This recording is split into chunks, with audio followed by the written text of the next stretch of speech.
तो ये हमारा बहुत सौभाग्य है कि हम लोग भगवान के विषय में चर्चा कर रहे हैं, सुन रहे हैं। अगर कोई एक सर्वे करे पूरी दुनिया का और लोगों को पूछे कि आपने अपने जीवन में क्या क्या सुख की अनुभूति की है, आप थोड़ा लिस्ट कीजिए। और कोई पूछे कि आपने क्या क्या दुख की अनुभूति की है, वो भी आप लिख लीजिए। तो 99% भी नहीं, 100% लोग अपने दुखों को ही याद रखेंगे, क्योंकि वास्तव में ये दुख का आलय है। ये दुनिया है ही दुखालय। तो हम इससे ज्यादा अपेक्षा भी नहीं कर सकते।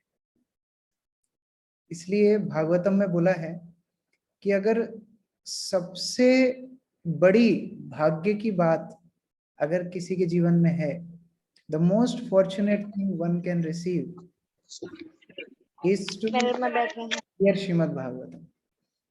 सबसे ज्यादा महत्वपूर्ण अगर कोई चीज घटना हमारे जीवन में हो रही है तो वो है श्रीमद् भागवतम को सुनने का हमको मौका मिल रहा है। और एक या दो दिन नहीं, हम लोगों को इसको रोज मौका मिल रहा है सुनने का। इससे बड़ी और क्या, मतलब और क्या उपलब्धि हो सकती है। कोई व्यक्ति की एक दिन लॉटरी लगती है यहाँ हमारी डेली लॉटरी लग रही है। और जो लोग जिनके घर में व्यापार होता है, उनकी एक हॉबी होती है, वो पैसा खुद गिनने में बड़ा आनंद आता है उनको। खुद नोट गिन के गड्डी बना के पूरा परिवार साथ में मिलके गिनता है, बड़ा मजा आता है। वो हॉबी होती है लोगों की। तो हम लोगों को ये वास्तविक धन प्राप्त हो रहा है।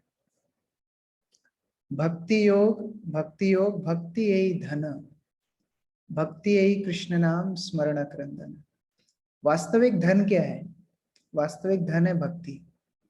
तो कोई पूछेगा भक्ति मतलब क्या है? क्या हमको तिलक लगा के घूमना है? क्या हमको कहीं डांस करना है? कि कहीं पर हमको कुछ शो ऑफ करना है? नहीं। भक्ति यही कृष्ण नाम स्मरण क्रंदन, भगवान कृष्ण का स्मरण और उनकी प्रार्थना है। क्रंदन मतलब वास्तविकता में होता है रोना, लेकिन भगवान को पुकारना। रोना तो सबको है चाहे भौतिक संसार के लिए रोए हम, चाहे भगवान के लिए रोए, चॉइस हमारी है। रोना दोनों को है। लेकिन जो भगवान के लिए रोना सीखते हैं, जो भगवान की कथा बोलने में, सुनने में रुचि रखते हैं, वो वास्तविक धन को प्राप्त करते हैं। इसलिए चैतन्य चरितामृत में बताया है, श्रूयताम श्रूयताम नित्यम, रोजाना हमको भगवान की कथा सुननी चाहिए। और केवल सुन सुन के क्या होगा? इंडाइजेशन हो जाएगी। केवल खाते जाएंगे एक जगह बैठ के, तो क्या होगा? इंडाइजेशन हो जाएगी।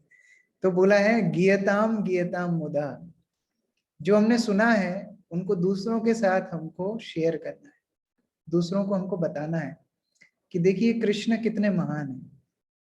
देखिए जिससे हम प्रेम करते हैं ना, उसके बारे में हम स्वतः ही बोलते हैं। उसको किसी को बताने की, ट्रेनिंग देने की जरूरत नहीं पड़ती। जैसे कई लोग कृष्ण लीला जब सुनते हैं तो वो बोलते हैं कि अरे हमारा बच्चा भी ऐसे ही करता था, जबकि उनके बच्चे में और कृष्ण में बहुत अंतर है। लेकिन जिससे हम प्रेम करते हैं ना, उसकी बात बार बार हमारे मुख पे आती है। जैसे हमारे परम पूज्य श्री श्रीमद् भक्तिचरण स्वामी गुरु महाराज जब भी लेक्चर देते थे, टॉपिक कुछ भी हो, प्रभुपाद के विषय में जरूर बोलते थे।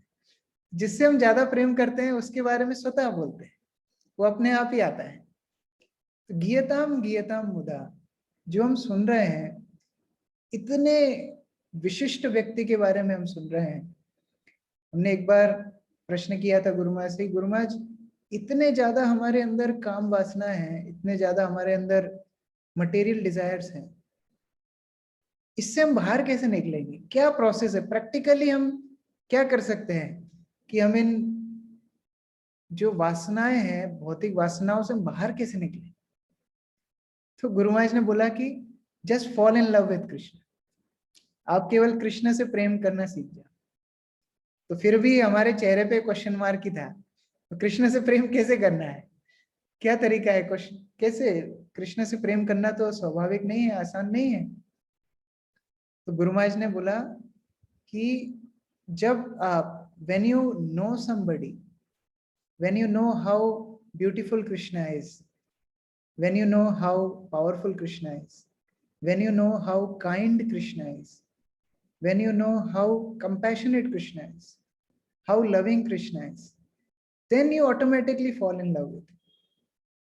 जब हम ये समझते हैं कृष्ण कितना प्रेम हमसे करते हैं, कृष्ण वास्तव में कितने सुंदर हैं, कृष्ण हमारे सबसे ज्यादा बड़े हितैषी हैं, इस तरह जब हम समझते हैं तो स्वाभाविक उस व्यक्ति के लिए हमारे हृदय में प्रेम आ जाता है।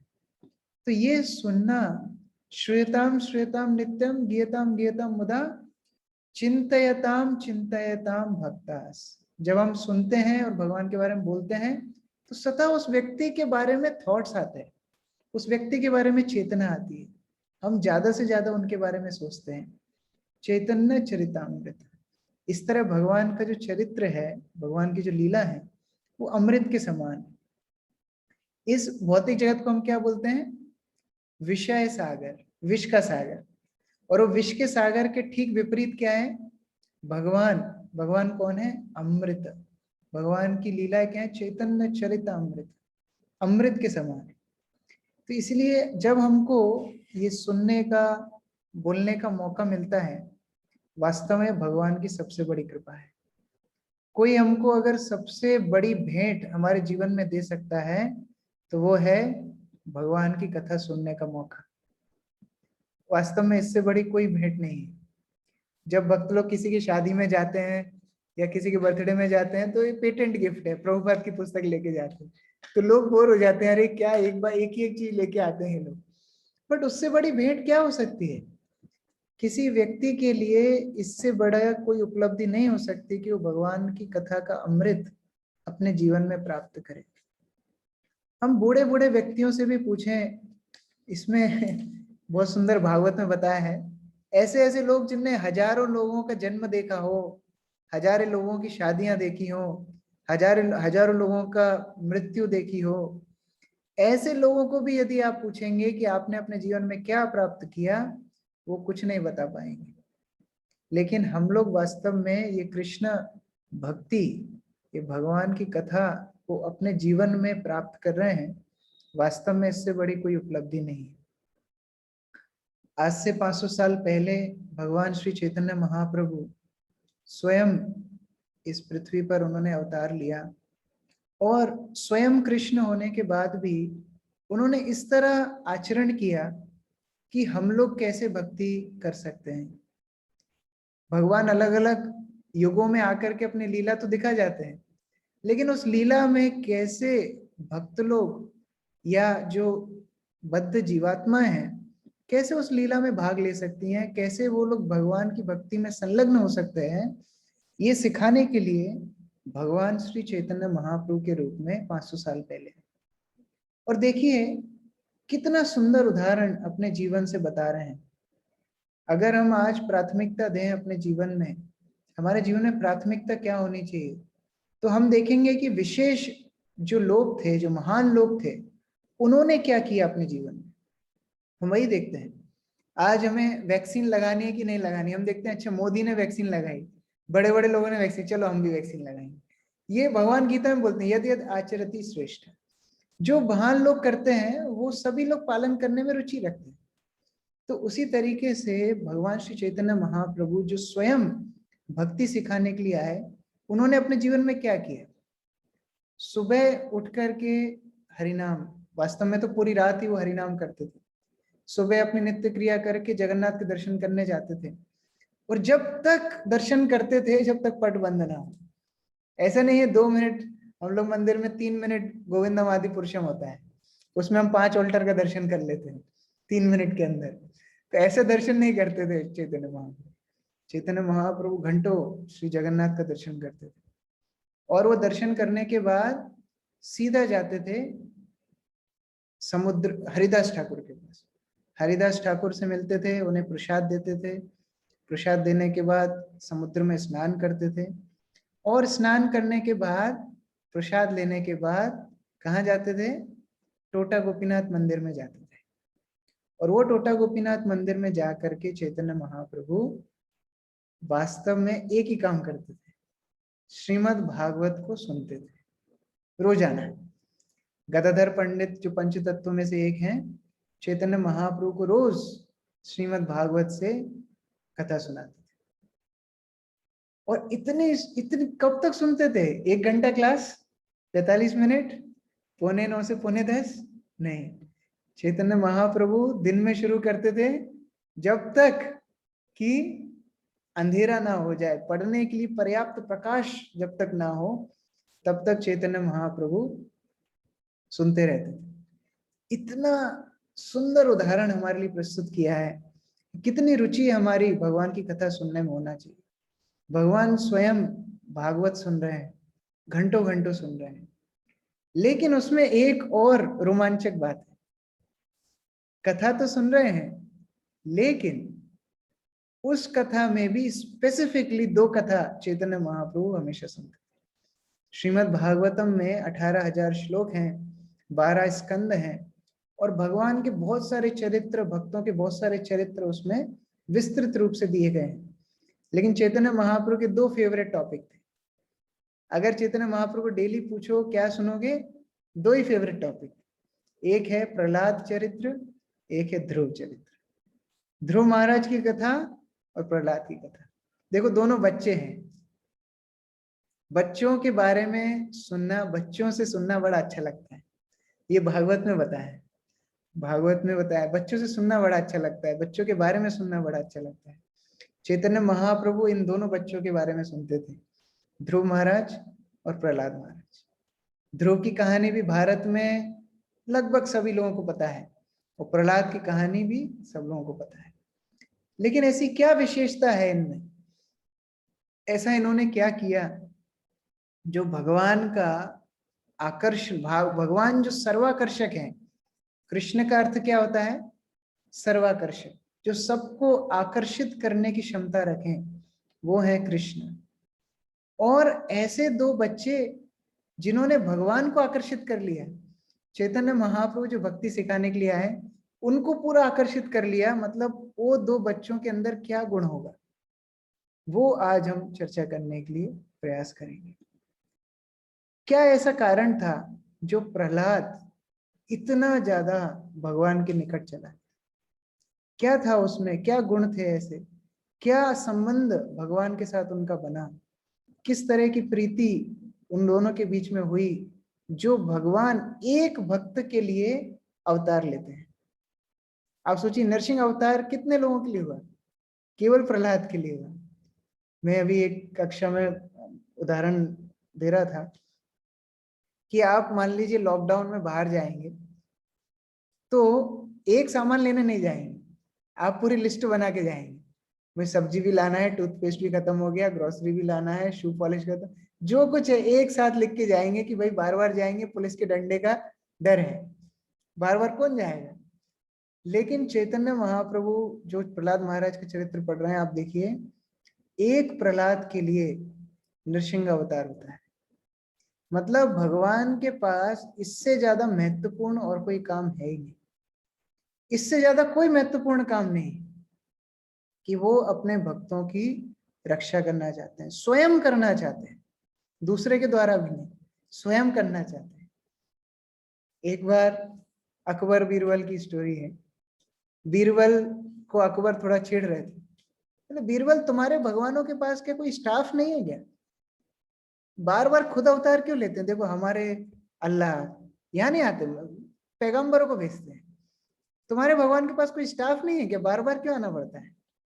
बीरबल बोला बाद में बताएंगे, अभी सही टाइम नहीं। तो बीरबल ने अकबर के पोते का एक पुतला बनाया, और जब अकबर गार्डन में घूम रहे थे, उद्यान में, बगीचे में घूम रहे थे, तो उस समय उस पुतले को उन्होंने तालाब में फेंक दिया। जैसे ही तालाब में देखा, वो अकबर खुद कूद पड़े और उसको उठा करके लेके आए, उन्हें देखा पुतला है। तो बीरबल को बोले भाई ये किस बेहुदा व्यक्ति ने मजाक किया है, इसको सर कलम करना चाहिए। बीरबल ने बोला मैंने ही किया है सर, लेकिन मैंने आपके प्रश्न का उत्तर दिया है। आपके पास क्या कोई स्टाफ नहीं था जो आपके पोते को बचाने के लिए भेज सकते थे? आपके सोल्जर्स को भेज सकते थे, मिनिस्टर्स को भेज सकते थे, सबको भेज सकते थे। आप खुद क्यों कूदे? क्योंकि आप अपने पोते से प्रेम करते हैं।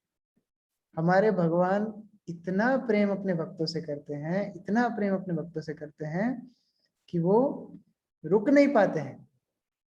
जब गजेंद्र ने भगवान को बुलाया था, वो एक हाथी, वो एक पशु रूप में जो व्यक्ति है, उसने जब भगवान को बुलाया तो भगवान को संबोधित कर रहा है, मुक्ताय भूरि करुणाय नमो लाय। हे भगवान आप मुक्त हैं, जो मुक्त है वो दूसरों को मुक्त कर सकता है, हम मुक्त नहीं है, दूसरे कोई मुक्त नहीं कर सकते। और बोलते हैं भूरि करुणा है, आपके अंदर प्रचुर मात्रा में करुणा है। और सबसे बड़ी बात, नमो अलाय, आप आलसी नहीं है। कोई व्यक्ति के अंदर बहुत करुणा होगी, वो सामर्थ्यवान भी होगा, वो मुक्त भी होगा, लेकिन हो सकता है उसके पास हमारे लिए टाइम ही नहीं। लेकिन भगवान क्या है, नमो अलाय, उनके अंदर आलस नहीं है, आलस से परे हैं भगवान। तो ऐसे भगवान जब गजेंद्र ने बुलाया तो भगवान गरुड़ के ऊपर बैठ के गरुड़ को बोले स्पीड लगाओ, चौथा गियर मारो, और हाई जाओ, और तेज जाओ, और तेज जाओ। गजेंद्र बोला अभी हाईएस्ट लिमिट पे चल रहे हैं, अभी चालान बन जाएगा इससे ऊपर। तो भगवान ने बोला तुम रुको, तुम मेरी पीठ पे बैठो।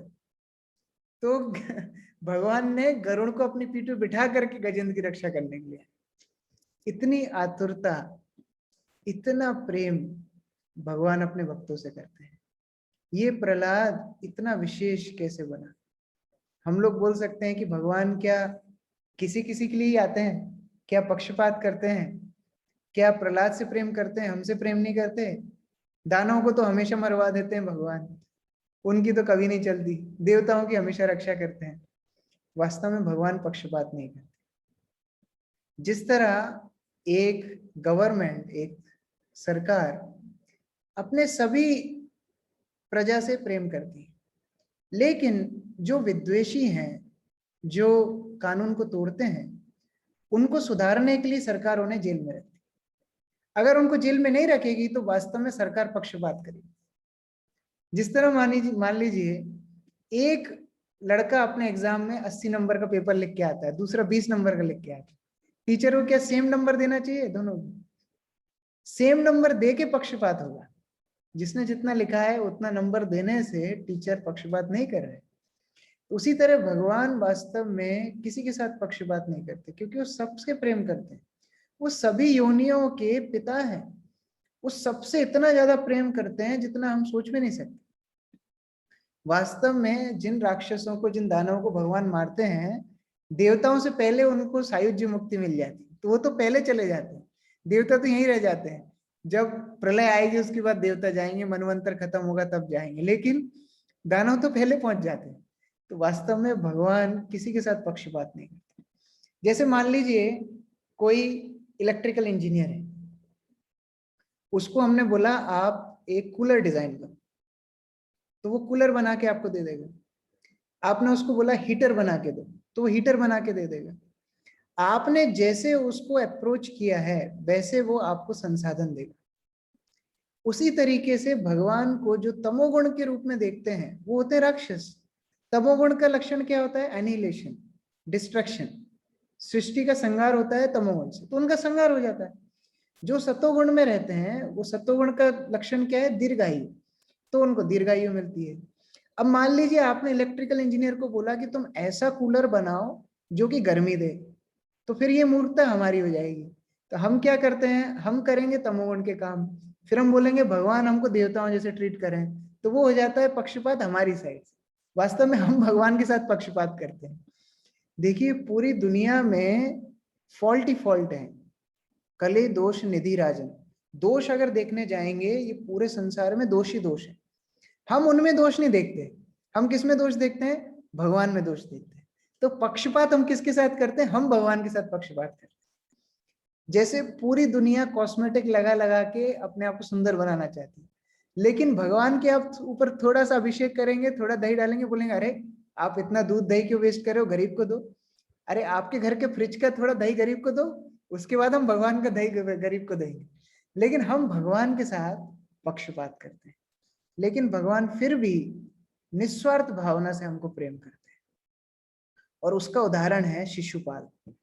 देखिए बच्चा क्या बोलेगा, शुरू में थोड़ा सा अम्मी अम्बा इस तरह कुछ थोड़ा थोड़ा बोलेगा, लेकिन शिशुपाल पैदा होते से भगवान को गाली देना शुरू कर। पैदा होते से उसने फर्स्ट चीज ये सीखी कि भगवान कृष्ण को कैसे मैं क्रिटिसाइज करूं, वही उसने सीखा था। ऐसे व्यक्ति को भी जब भगवान ने सुदर्शन चक्र से मारा राजसूय यज्ञ में, तो उसकी आत्मा भी भगवान के शरीर में जाके विलीन हो गई। तो ये देख के युधिष्ठिर महाराज को आश्चर्य हो गया, बोलते अरे इसको तो नरक में जाना चाहिए था, ये कैसे भगवान के पास चला है। मतलब हमारी भक्ति का क्या मतलब कोई बच्चा पढ़ पढ़ा के जाए और जो बच्चा बिल्कुल निठल्ला नालायक था उसको टीचर पास कर दे, तो उसको तो बुरा लगेगा ना। बोलते अरे इसको तो नरक में जाना चाहिए था, ये कैसे भगवान के शरीर में चला गया। तो वहां नारद मुनि समझाते नहीं, ये भगवान का प्रेम है। कोई कैसे भी जाए भगवान के पास, भगवान उसको स्वीकार करते हैं। हम लोग खुद अपने जीवन में देख सकते हैं किस किस कारण से लोग भक्ति में आ जाते हैं। मतलब उनको भी आश्चर्य होता है मैं कैसे भक्त बन गया। एक बार श्रीमद् भक्तिचार्य स्वामी महाराज को कोई भक्त क्वेश्चन पूछ रहे थे। वो बोल रहे थे कि महाराज कैसे प्रचार होगा, कैसे पूरी पृथ्वी पे लोग भक्त बनेंगे, कैसे कृष्ण भक्ति सब जगह फैलेगी, लोग तो इतने तमोगुण में जा रहे हैं, इतने पाप कर्म कर रहे हैं। गुरु महाराज बोलते तुमने कभी अपने जीवन में सोचा था तुम भक्त बनोगे? अगर तुम भक्त बन सकते हो तो कोई भक्त बन सकता है। हम किस किस कारण से भक्त बने हम ही नहीं जानते। क्या हम खोज रहे थे, क्या ढूंढ रहे थे, और कहाँ से माला झोली हमारे हाथ में आ गई, हमको ही पता नहीं लगा। तो वास्तव में ये किस तरह हमारे साथ हो गया, किसी भी कारण से, ये इनके इन प्रकार है मना कृष्ण निवेश, किसी तरीके से भगवान कृष्ण में हमारा मन लगना चाहिए।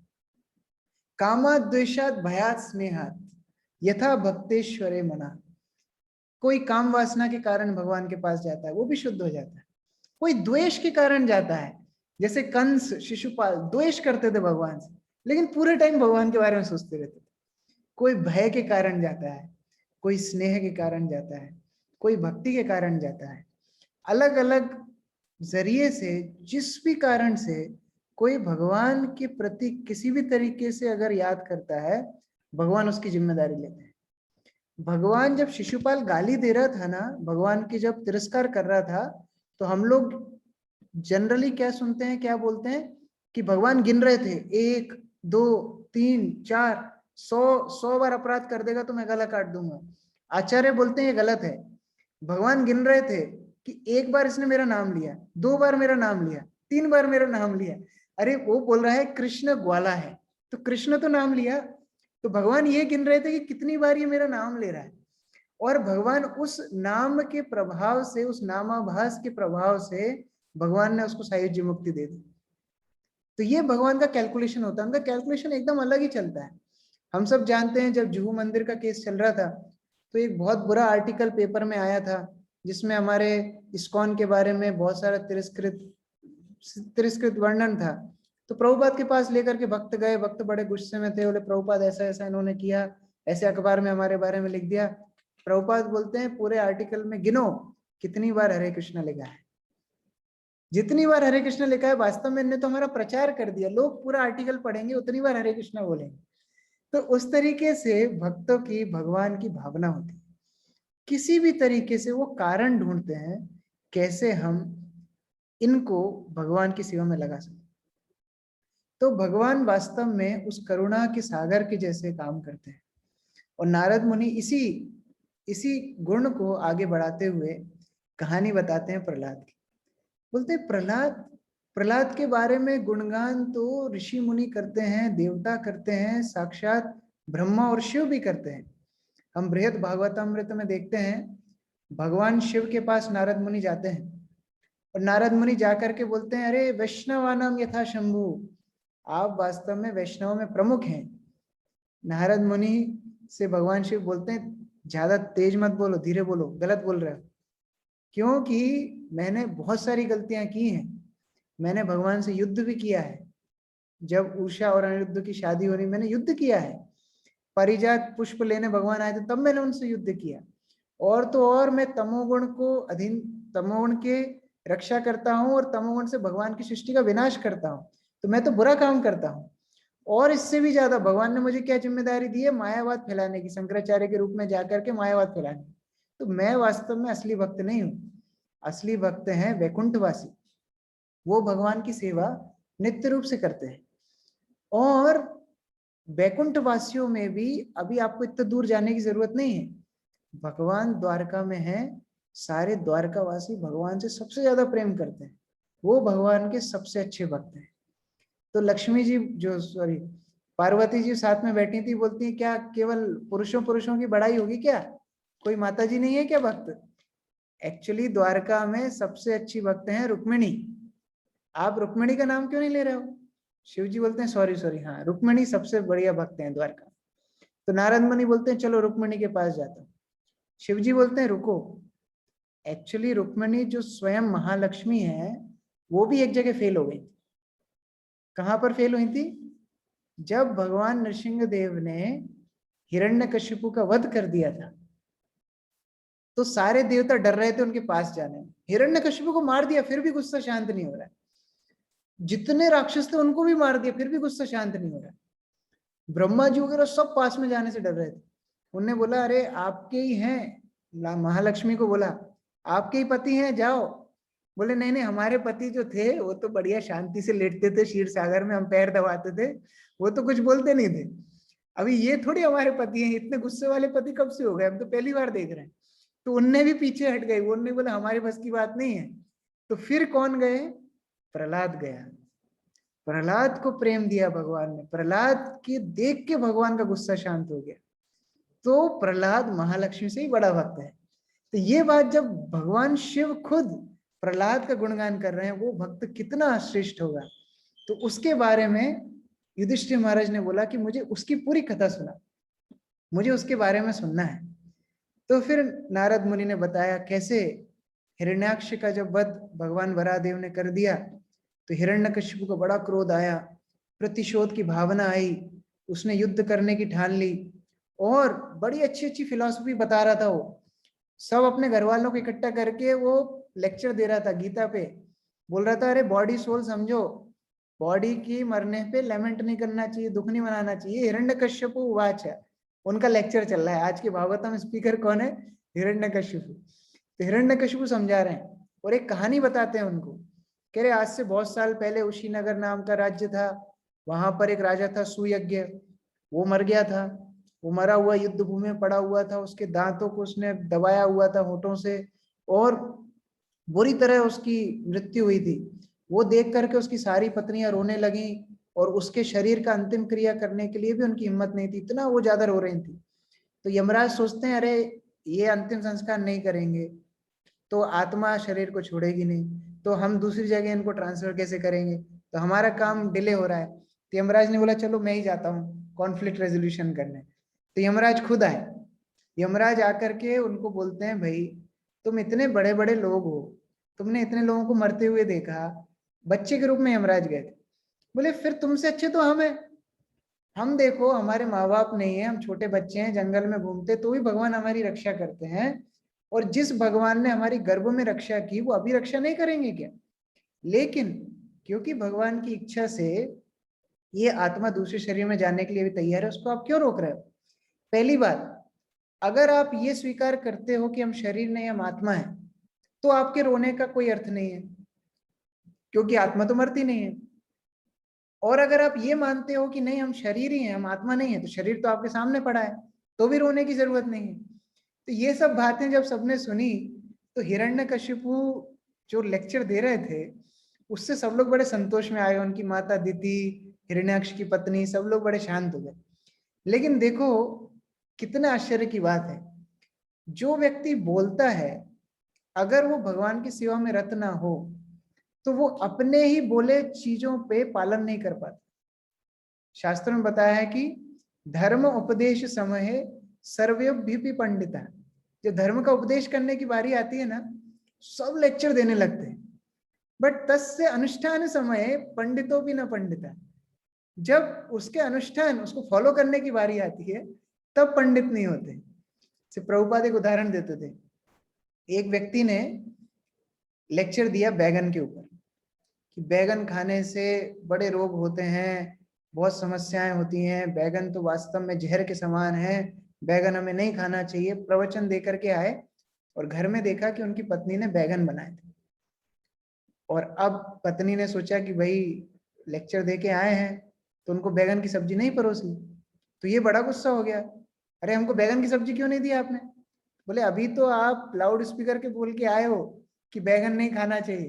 बोले नहीं नहीं, वो प्रवचन वाले बैगन थे, ये खाने वाले बैगन है, दोनों में अंतर है। प्रवचन वाले बैगन और खाने वाले बैगन दोनों में अंतर है। तो ये हिरण्यकश्यप की स्थिति है, बोल तो रहा है बड़ी बड़ी शास्त्रों की बात, लेकिन क्या चाहता है? विष्णु का मैं वध करूंगा। बोल रहा है कि वास्तव में सारी यज्ञिक पद्धतियों के स्तोत्र हैं विष्णु। सम सिद्धिर हरितोषणम, जो भी हम करते हैं, वर्णाश्रम हो, यज्ञ हो, तप हो, ज्ञान हो, ये सब किसकी संतुष्टि के लिए किया जाता है? विष्णु की। ये कौन बोल रहा है? हिरण्यकशिपु बोल रहा है। लेकिन लेसन देखिए क्या निकाल रहा है, वो बोल रहा है इसलिए सारे यज्ञ बंद कर देना चाहिए, ब्राह्मणों को मार देना चाहिए जिससे विष्णु मर जाए। तो कितनी अच्छी फिलॉसफी हिरण्यकशिपु बोल रहा है। तो उस तरीके से उसने अपने सारे चेले चपाटों को इकट्ठा किया, उनको लगाया कि सबको परेशान करो, और खुद चला गया तपस्या करने के। 100 दिव्य वर्ष जो देवताओं के वर्ष होते हैं, हमारे 6 महीने देवताओं के एक वर्ष के एक दिन के समान होते हैं। तो इस तरह 100 वर्ष तक उसने तपस्या की, पूरा शरीर चींटियों ने, दीमक ने, सबने खा लिया था, और इतनी कठोर तपस्या से ब्रह्मा को खुश किया। ब्रह्मा जी आए, ब्रह्मा को पता था ये क्या मांगने वाले, तो ब्रह्मा जी ने पहले ही बोल दिया, देखो मरोगे तो सही तुम, अभी क्या चाहिए ये बोलो। तो वो पहले ही समझ गया कि मतलब अपन को अमर होने का तो वरदान मिलना नहीं है। तो फिर उसने परमिटेशन कॉम्बिनेशन लगाया, दिन में नहीं, रात में नहीं, जानवर से नहीं, इंसान से नहीं, हम सब जानते हैं। तो उस तरह पूरा कॉम्बिनेशन लगा के वो सोच रहा था कि मैं बहुत स्मार्ट हूं, अभी तो ये कोड कोई क्रैक नहीं कर पाएगा, मैंने ऐसी कोडिंग करी है कोई हैकर इसको क्रैक नहीं कर पाएगा। तो ब्रह्मा जी भी सोचे कि भाई तुम कर लो जितनी प्लानिंग करनी है, हमारे विष्णु जी हैं वो सब संभाल लेंगे। तो वो भी तथास्तु कह करके चले गए। अब इसने उत्पात मचाना शुरू किया, सारे देवता गंधर्व सबको इसने बंदी बना लिया, यमराज को बंदी बना लिया, इंद्र को अपने सिंहासन से हटा के खुद स्वर्ग पे बैठ गया। और इतना इसका प्रभाव था, अगर ये बोले कि नीम के पेड़ से मुझे लस्सी चाहिए तो नीम के पेड़ से लस्सी आएगी। अगर उसने बोला कि ठंड के मौसम में मुझे गर्म हवा चाहिए तो गर्म हवा आएगी। अगर वो बोले कि पानी, वास्तव में पानी की जगह उसमें शराब बहे तो शराब बहेगी। एक आंखों की इशारे से सारे देवता वो थर थर कांपते थे। इस तरह हिरण्यकश्यप का रवैया था। और नारद मुनि समेत सारे बड़े बड़े ऋषि मुनि गंधर्व सब हिरण्यकश्यप के गुणगान गाते थे, भजन गाते थे हिरण्यकश्यप के ऊपर नारद मुनि, ऐसी स्थिति थी।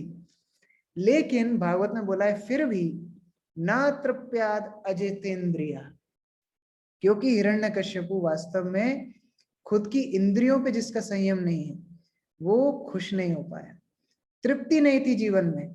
क्यों तृप्ति नहीं थी? क्योंकि वास्तव में जो अपनी इंद्रियों पे दमन नहीं रखता है, पूरा संसार भी उसको मिल जाए फिर भी वो वास्तव में खुश नहीं रह सकता। जैसे कि जब देवताओं और दानव को समुद्र मंथन करना था,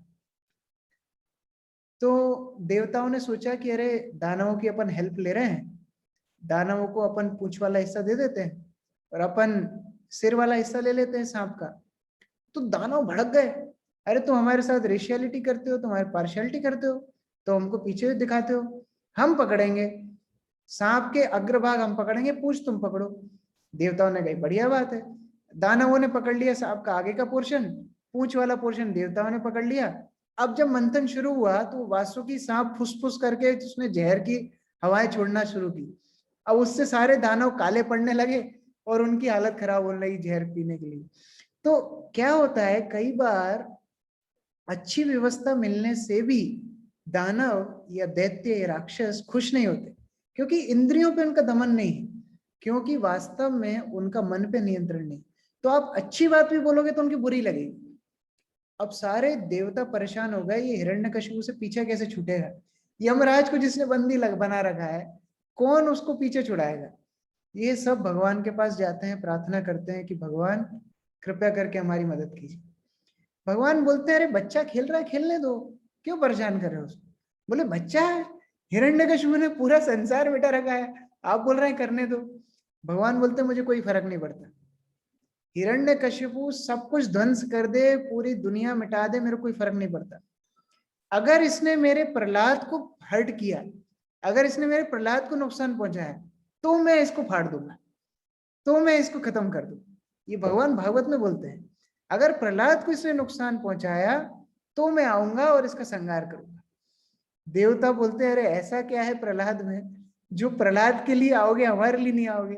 भगवान बोलते नहीं, प्रहलाद मेरा शुद्ध भक्त है। नारद मुनि विस्तृत रूप से प्रहलाद के गुण बताते हैं कि सारे गुण इस प्रहलाद के अंदर थे, इसका कोई शत्रु नहीं था, इतना सौम्य, इतना स्निग्ध, उसको देख करके प्रेम आता था। ऐसा प्रहलाद जिसको शत्रु और मित्र में अंतर नहीं पता। उसको पढ़ाते थे टीचर कि ये हमारे शत्रु हैं, उनके साथ कैसे आपको व्यवहार करना है, आप राजा बनेंगे। उसको शत्रु और मित्र में अंतर नहीं पता, वो समझ में नहीं आता टॉपिक, सब मित्र हैं। उसको कैसे धन के लिए लालची होना है वो भी नहीं पता, कि धन के लिए लालची कैसे होना चाहिए। इंद्रियों पे पूरा संयम है, और जहां देखते हैं वहां केवल भगवान का स्मरण करते हैं। स्थावर जंगम देखी, ना देखी तार मूर्ति, सर्वत्र होए निज इष्ट दिवेर स्फूर्ति। जो शुद्ध भक्त होते हैं वो ना चलने वाले लोगों को देखते हैं, ना वो मूर्तियों को देखते हैं, ना वो पहाड़ देखते हैं, ना वो नदी देखते हैं। क्या देखते हैं? सब जगह अपने इष्ट देव भगवान की स्फूर्ति देखते हैं। तो जिस तरह किसी को राहु लग जाता है, केतु लग जाता है, किसी को शनि लग जाता है, 7.5 लग जाती है, प्रहलाद महाराज को भी एक ग्रह ने परेशान किया हुआ था। वो क्या ग्रह था? कृष्ण ग्रह ग्रहितात्मा। कृष्ण नामक ग्रह ने उनको पकड़ लिया था। ये ग्रह से ग्रसित हो गए थे प्रहलाद महाराज, उसके अलावा कुछ सोच ही समझ नहीं पाते थे। षंड और अमर का 2 टीचर रखे हिरण्यकशिपु ने, भाई इनको पॉलिटिक्स समझाओ, इकोनॉमिक्स समझाओ, अलग अलग क्रियाएं समझाओ, उसको समझ में नहीं आता कुछ। तो बाद में हिरण्यकशिपु ने बुलाया, चलो प्रहलाद बताओ क्या पढ़ा तुमने, स्कूल में क्या पढ़ा। प्रहलाद बोलते हैं तद साधु मन्ने सुरवर्य देहिनाम सदा समुद्विग्न दिहाम असदग्रह। हे असुरों में श्रेष्ठ। अब कोई किसी को बोले चोरों में श्रेष्ठ तो बुरा लगेगा थोड़ा, लेकिन हिरण्यकशिपु को अच्छा लगता था, असुरों में श्रेष्ठ। असुर आप महान हैं, लेकिन वास्तव में आप अपना जीवन बर्बाद कर रहे हैं, आप अंधे कुएं में गिर रहे हैं। आप ये सब छोड़ के वन में जाइए, वृंदावन जाइए और भगवान के आश्रय लीजिए। ये सुन के तो हिरण्यकशिपु का बीपी हाई होगी। वो टीचर दोनों षंडमर को बुलाया, शिक्षकों को, बोलते हैं भाई तुमने क्या पढ़ाया इसको, अगर ये ऐसी बातें करे तुमको पहले मारूंगा। तो वो बोलते नहीं नहीं नहीं, हम लेके जाते हैं, थोड़ा दोबारा सिखाते हैं। दोबारा लेकर के गए, दोबारा समझाया सिखाया, लेकिन प्रहलाद को कुछ समझ में नहीं आता। टीचर भी परेशान हो गए। अब फिर से हिरण्यकशिपु ने वाइवा लिया, प्रहलाद क्या सीखा। प्रहलाद बोलता है श्रवणम कीर्तनम विष्णु स्मरणम पाद सेवनम अर्चनम वंदनम दास्यम साख्यम आत्मनिवेदन। ये सुन के श्रवणम कीर्तनम हिरण्यकशिपु होता तो अच्छा लगता है, लेकिन श्रवणम कीर्तनम विष्णु, ये सुन के हिरण्यकशिपु गुस्सा हो गया, प्रहलाद को नीचे फेंक दिया। और टीचर को फिर से बोला षंडमर को, इसको कौन सिखाता है, ये सब कौन पढ़ाता है, तुम लोग ये सब पढ़ा रहे हो क्या। प्रहलाद बोलते नहीं नहीं नहीं, बीच में प्रहलाद बोल रहे हैं मतिर न कृष्ण परतो सतो हुआ। कृष्ण के बारे में सुनना समझना अपनी इच्छा से, दूसरे के समझाने से नहीं होता है, ये तो भगवान की कृपा से होता है। तो ये सब सुन के तो हिरण्यकशिपु बहुत नाराज हुआ, बोलते इस प्रहलाद को मार डालो। इतना सौम्य बालक 5 साल का, इतना प्रेम, उसको जो देखता था उसको प्रेम आता था, लेकिन ऐसे बालक को मारने के लिए हिरण्यकशिपु ने दे दिया। देखिए ये असुरता की निशानी है। हिरण्यकशिपु का सब सम्मान करते थे, नारद मुनि देवता सब जिसकी पूजा करते थे। ऐसे हिरण्यकशिपु को एक 5 साल का बालक यदि नहीं मान रहा है तो कौन सी बड़ी बात है। मान लीजिए पूरी दुनिया आपको जानती है, एक आदमी नहीं जानता, उससे क्या फर्क पड़ता है। लेकिन ये इतना मिथ्या अहंकार हिरण्यकशिपु के अंदर था, अपने बालक को गोदी से नीचे फेंक दिया और उसको मारने का आदेश दे दिया। आप सब जानते हैं कैसे अलग अलग तलवारों से, त्रिशूलों से उनको मारने का प्रयास किया, बड़े बड़े पत्थर फेंके, हाथी के नीचे उनको दबाने की कोशिश की, पहाड़ से फेंका, सांपों के घर में उनको छोड़ दिया गया, विष दे दिया गया, लेकिन फिर भी प्रहलाद को कुछ होता ही नहीं। कभी कभी कोई अखरोट होता है ना, अखरोट हम फोड़ के खाते हैं, तो कहीं तोड़ने की कोशिश करते टूटते ही नहीं, पटकते हैं उसको, कूटते हो, टूटते ही नहीं, तो हम खुद परेशान हो जाते हैं, अरे ये अखरोट टूट क्यों नहीं रहा है। ऐसे ही हिरण्यकशिपु की स्थिति हुई थी, अरे छोटा सा बालक है, ये मर क्यों नहीं रहा है, इसको मारना कोई इतना कठिन काम है। बहुत नाराज हो गया, बोलता है ये कुत्ते की पूंछ के जैसा है। हिरण्यकशिपु प्रहलाद को बोल रहा है ये कभी सीधा नहीं होगा। शंडमर को दोबारा से बोलते नहीं, बच्चा है, क्या बिगाड़ रहा है, फिर थोड़ा हम सिखाएंगे, फिर से लेकर के जाते हैं। इस बार प्रहलाद ने प्रीचिंग शुरू कर दी, सैटरडे प्रोग्राम शुरू कर दिया, हर हफ्ते नहीं, डेली डेली प्रहलाद महाराज अपने बच्चों को लंच के टाइम पे भगवान के बारे में बताना शुरू कर दिया। और पूरे गुरुकुल में हरे कृष्णा कृष्णा कृष्णा हरे हरे, हरे राम राम राम हरे हरे, इस तरह भगवान का कीर्तन भजन कथा होने लगी। तो अब दोनों शंडमर्क ने सोचा अब हिरण्यकशिपु को पता पड़ा, अपनी रिस्क पे लाए थे अपन, अब मरेंगे। तो उन्होंने जाके हिरण्यकशिपु बोला भाई आपका बच्चा आप संभालो, अभी हमारी बस की बात नहीं। हिरण्यकशिपु ने तलवार निकाली, बोला प्रहलाद आज तुमको मैं मार दूंगा। प्रहलाद बिल्कुल सौम्य रूप से वहीं पर खड़े हैं। हिरण्यकशिपु मतलब थर थर कांप रहे थे, उनके होंठ फड़फड़ा रहे थे, गुस्से में उनका चेहरा लाल हो गया था, तलवार निकाल के मारने वाले। प्रहलाद आसानी से खड़ा है। मान लो आपके हाथ में बंदूक है, आप बंदूक चलाने वाले हो, सामने वाला व्यक्ति डांस कर रहा है, तो आपको और ज्यादा गुस्सा आएगा। वो हिरण्यकशिपु इतना गुस्सा, भाई तुम्हारे पास इतनी शक्ति आई कहां से, कैसे इतना साहस है। प्रहलाद बोला जहां से आपको शक्ति आती है वहीं से मुझे शक्ति आती है। हिरण्यकशिपु तो इतना गुस्सा हो गया कि आज मैं तुमको मार दूं।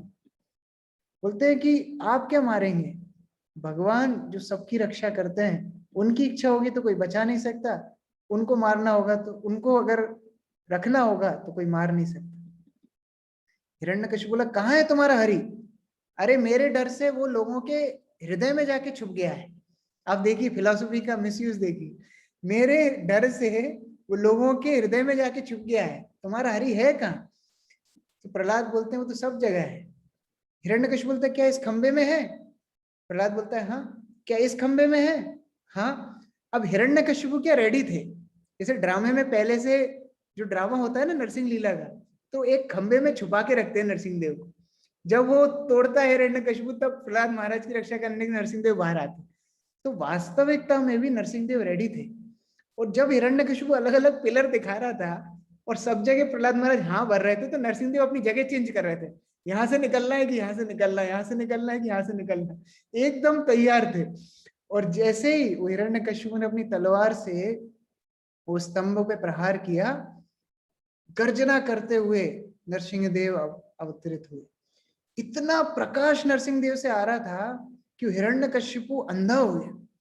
प्रहलाद महाराज स्तुति गाना शुरू करते हैं और नरसिंह देव ना आओ देखते ना ताओ हिरण्यकशिपु से युद्ध करना शुरू कर देते हैं। और संध्या काल में उसको द्वार पे ले जा करके अपने नाखूनों से उसका फर्स्ट ऑपरेशन करते हैं, दुनिया का फर्स्ट ऑपरेशन नरसिंह देव करते हैं। और देखिए नरसिंह देव का अवतार हुआ है, जब भगवान का अवतार होता है, हमारे घर में भी कोई बड़ा आदमी आता है तो हम माला पहनाते हैं। नरसिंह देव को माला पिलाने वाला कोई नहीं था, तो नरसिंह देव ने बोला सेल्फ सर्विस है, बुफे सिस्टम है। नरसिंह देव ने उसकी आते निकाली हिरण्यकशिपु की, खुद ने माला पहनी, आते पहन ली गले, और पूरी उनकी दाढ़ी में खून लग गया और आंखें लाल, गुस्से में गरज रहे। जो सामने राक्षस थे सबका वध कर दिया, फिर भी गुस्सा शांत नहीं हो रहा। सारे देवता प्रार्थना करने की कोशिश करते हैं, लक्ष्मी देवी जाने का प्रयास करती है, कोई भी नहीं जा पा रहा है। अब प्रहलाद जाकर के नरसिंह देव को प्रणाम करते हैं। नरसिंह देव तुरंत शांत हो जाते हैं, प्रहलाद को देख के अपनी गोदी में उठाते हैं। देखिए, जिस प्रहलाद को उसके पिता ने गोदी से फेंक दिया, उसको किसने उठाया? नरसिंह देव ने उठाया। और कोई अवतार में ऐसा नहीं है भक्त को भगवान ने गोदी में बिठाया हो, प्रहलाद को नरसिंह देव ने बिठाया। और इतना ही नहीं, अपनी जीभ से चाटना शुरू किया। जैसे शेर अपने बच्चे को चाटता है, वैसे प्रहलाद महाराज को नरसिंह देव ने चाटना शुरू किया। इतना प्रेम बरसा रहे हैं, सारे देवता देख रहे हैं, हाँ वास्तव में भक्त श्रेष्ठ है प्रहलाद। तो इस तरह प्रहलाद बहुत सुंदर भगवान की स्तुति करते हैं। और नरसिंह देव प्रहलाद को बोलते हैं, प्रहलाद मांगो, बार बार बोलते हैं, पुनः पुनः बार बार बोलते हैं, प्रहलाद कुछ मांगो। प्रहलाद बोलते हैं, मैंने आपकी भक्ति कोई बनिए का सौदा नहीं किया था, मैंने आपकी भक्ति आपको प्राप्त करने के लिए किया था। यदि आप कुछ देना चाहते हैं तो ये दीजिए कि मेरे हृदय से सारी मांगने की इच्छा ही खत्म हो जाए। फिर भी हिरण्यकशिपु, फिर भी नरसिंह देव बार बार बोल रहे हैं, कुछ मांगो कुछ मांगो। प्रहलाद बोलते हैं, मेरे पिता ने आपको बहुत अपराध किया है, आप उनको अपनी शरण में लगा लीजिए। भगवान बोलते हैं, वो तुम्हें मांगने की जरूरत नहीं है। जिस घर में तुम जैसा प्रहलाद है, तुम जैसा भक्त है, उसकी 21 पीढ़ी मेरे मेरे धाम में जाती, तो उस तरह तुमको मांगने की जरूरत नहीं है। तो उस तरह प्रहलाद और नरसिंहदेव का सुंदर, बहुत सुंदर उनकी वार्तालाप होती है। बाद में भगवान खुद प्रहलाद को राजा बनाते हैं और पूरी सृष्टि का भार प्रहलाद महाराज को देते हैं। तो इस तरह शुद्ध भक्तों की कथा भगवान की कथा से भी ज्यादा रुचिकर है। जब युधिष्ठिर महाराज ने, जब परीक्षित महाराज ने ये पूछा था कि प्रहलाद की कथा सुनाओ, तो सुखदेव गोस्वामी यही बोले थे, भगवान की कथा तो अच्छी है, लेकिन आपने भक्त के बारे में पूछा है, ये ज्यादा श्रेष्ठ है। तो इस तरह भक्तों की कथा सुन के चैतन्य महाप्रभु रोज ये प्रहलाद और ध्रुव की कहानी सुनते थे। तो इसलिए हम लोग के लिए बहुत महत्वपूर्ण है, हम लोग श्रील प्रभुपाद की पुस्तकों में इसको पढ़ें, समझें, अपने जीवन में अपनाएं कि एक 5 साल के बालक के अंदर किस तरह श्रद्धा होगी, किस तरह भक्ति होगी कि भगवान स्वयं उसको इतना प्रेम दे रहे हैं, एक प्रहलाद के लिए अवतार लेने के लिए तैयार है। तो हम लोग अगर उनके अनुसरण करेंगे तो हमारे जीवन को भी हम सार्थक बना सकते हैं। हरे कृष्ण। जगत गुरु श्रील प्रभुपाद की जय। ग्रंथराज श्रीमद् भागवतम की जय। प्रहलादेश नरसिंह देव भगवान की जय। निताई गौर प्रेमानंदे। Hare Hare. Hare Krishna.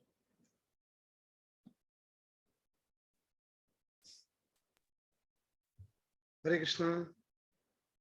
Thank you so much Krishna Kishore Prabhu, बहुत सुंदर कथा के लिए। हरे कृष्ण। और जिस तरह से आपने बैकग्राउंड बताया इस कथा का, उसने इस कथा के महत्व को और बढ़ा दिया। Thank you so much. अभी जिन भी भक्तों के प्रश्न हैं वो प्रश्न ले सकते हैं।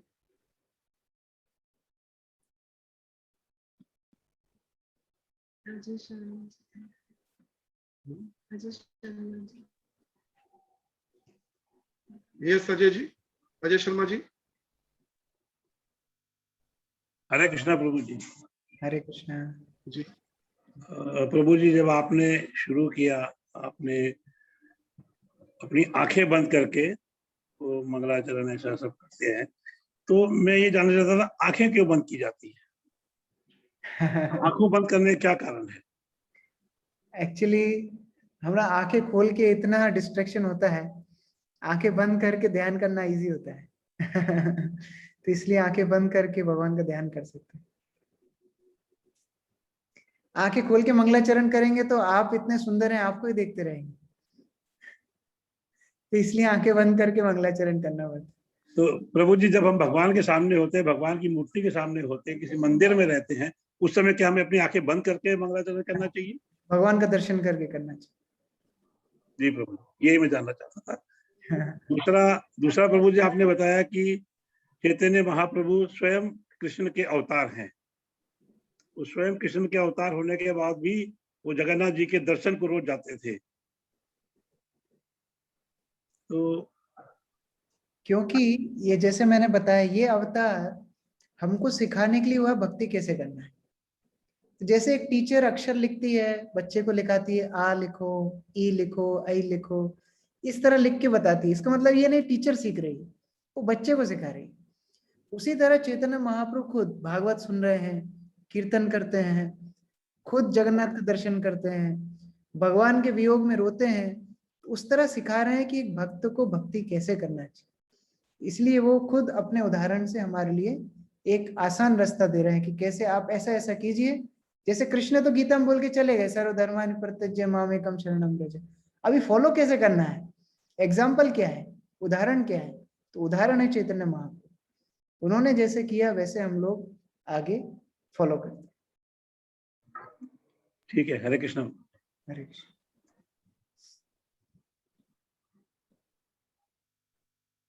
हरे कृष्ण प्रभु जी, धन्यवाद। हरि बोल। विजय गौरंग प्रभु की जय। हरे कृष्ण प्रभु जी, आपने आज, हम कितनी बार सुनते रहे ये कथा, मगर आज एक नए तरीके से आपने कथा का हमें श्रवण कराया, उसके लिए बहुत बहुत धन्यवाद। प्रभु जी, मेरे एक मन में एक शंका आ रही थी कि जैसे आपने बोला कि शिशुपाल का वध करने के बाद वो उनमें लीन हो गया, पर भगवान कृष्ण ने कईयों का वध किया, मगर ऐसी कोई घटना नजर नहीं आई जिसमें कि भाई और कोई भी लीन हुआ हो, केवल शिशुपाल ही क्यों? ना, इस तरह सभी राक्षसों थोड़ा का सा इस तरह ही हुआ। जैसे अघासुर का जब भगवान ने वध किया, भागवत में बताया अघासुर के पेट में भगवान थे, तो जब वध किया तो उसकी आत्मा बाहर रुकी रही, स्टैंड बाय। जब भगवान अघासुर के शरीर से बाहर आए तो आत्मा भगवान में जाके विलीन हुई।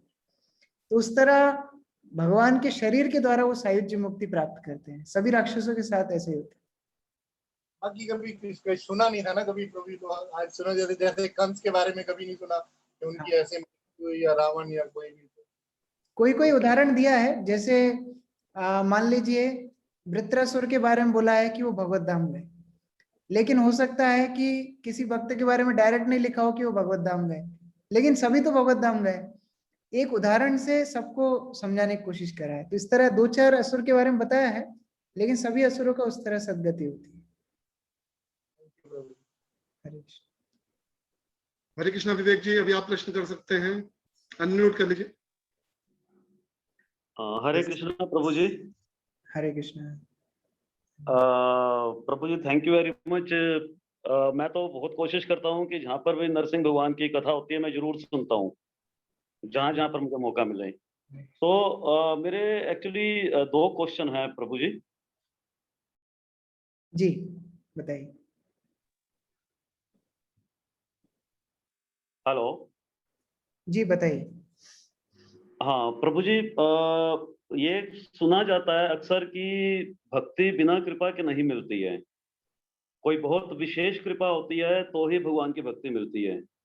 जी। तो प्रहलाद महाराज सिर्फ 5 साल के थे उस टाइम, तो मतलब उनके ऊपर एक ऐसी विशेष कृपा क्यों हुई? मतलब उनके कुछ पूर्व जन्मों का कुछ तपस्या थी, या भगवान सिर्फ हिरण्यकश्यप को दिखाना चाहते थे, दुनिया को दिखाना चाहते थे कि हिरण्यकश्यप जैसा राक्षस को भी मैं मार सकता हूँ, और इसके लिए उन्होंने हिरण्यकश्यप के घर पर प्रहलाद को पैदा किया, एक जरिया बनाया। It's my opinion.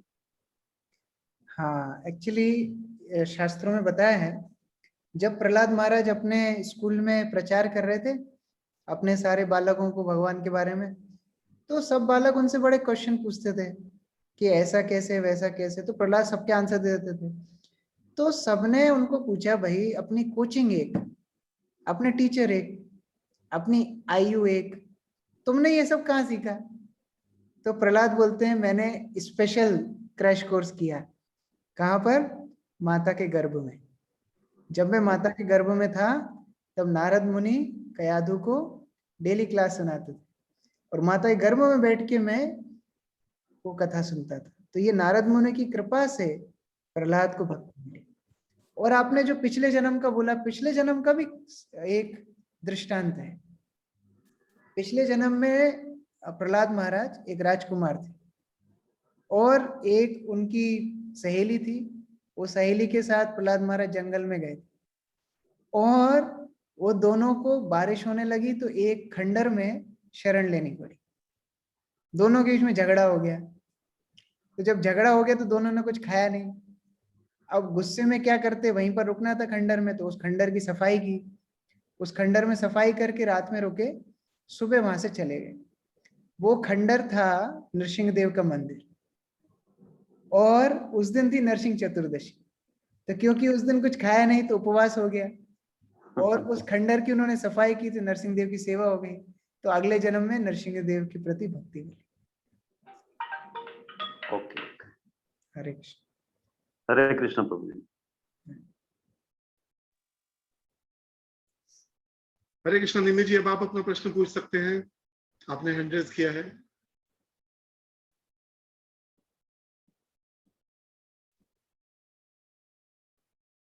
Hare Krishna.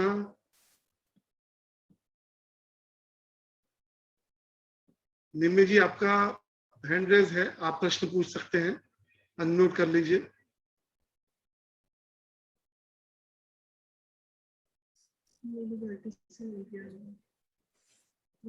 May be शायद वॉइस क्लियर नहीं है या कुछ और टेक्निकल इशू हो सकता है नेटवर्क का। Any other question?